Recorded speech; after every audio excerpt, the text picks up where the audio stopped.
So ito, balik tayo kay Ramon Mistica dito sa St. Francis. Monching, may tatanong ako sa iyo. Aba. Dito ka lang kasi baka kuberang nga pala. Okay.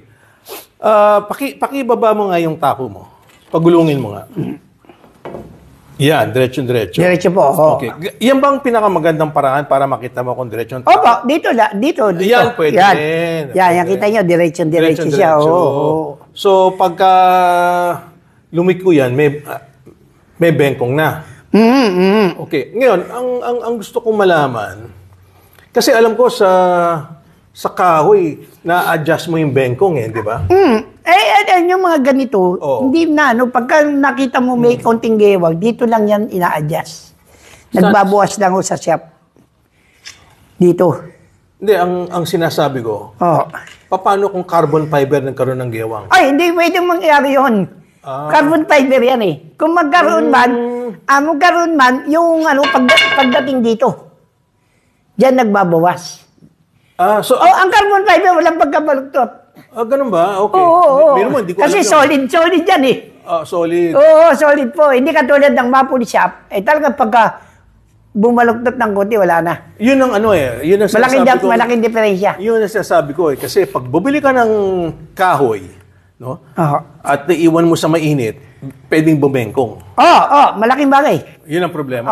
Yan Alam ang mo, problema. isang beses, kasama ko si Jeff De Luna, si The Bull. Naku, sabi niya, sir, naiwan ko yung tako ko. Naku, tumakbo sa kotse. Kasi mainit Mainit. Mabuti hindi bumengkong. Hindi, pagka kunting oras lang, kanya nga, mabuti konting oras lang. Pero yun ang ibig kong sabihin, yun ang selling point ng carbon fiber. Kahit anong ganda ng tako mo, kahit mamahalin yan, pag tinira ka ng init, may tendency bumaluktot. Pero pag carbon fiber, iwanan mo lang sa loob ng kotse kahit umulan, umaraw.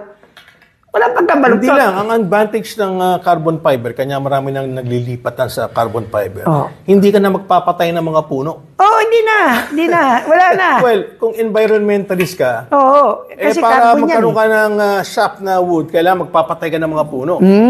Di ba? At saka ang isang problema ng wood, yung mga makukulit, na gusto talaga wood, okay, sanay ka sa wood pero isa pang disadvantage ng wood, pag linis ka ng linis, nagninipis. Aba. At saka kalinis mo, diliit. Hindi lang liliit, maitim pa rin. Yun na nga. Kaya sabi ko, bakit linis ka ng linis, ba't maitim pa rin yung... Tinatanggal lang yung dumi. Pero nandun pa rin yung iba.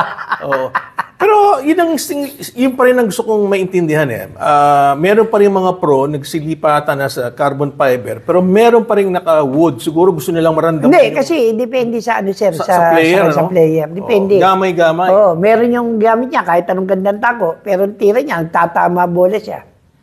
Marami akong nakitang magaling. Gumamit ng carbon fiber. Pag tumira siya ng mga simpleng tira, sablay. Yun ang pumapasok yung gamayan. Gamayan gamayan. Gamayan talaga. Pag hindi mo talaga gamay ang isang bagay, ako kasi, sir, nagtuturo ako. Kaya anong tako yan? Basta, gamitin ko, pwede.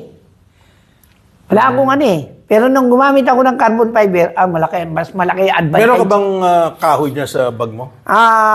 Wala, no? Meron, no? Kaso yun, pang-brake ko pang-brake. Ang gusto ko lang kasi makita, kunyari, nagpapa-atras ka, mas marami bang effort ang gagamitin mo sa kahoy kaysa sa carbon fiber? Hindi, mas maganda carbon fiber sa kanya nga, less effort. Less effort. Sige, subukan mo nga magpa-atras. Malaking bagay yun, sir.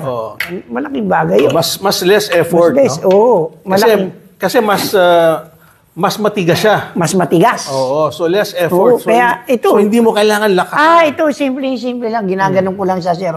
Palot ko dyan lang, tamo lakas siya, Okay. Malakas siya.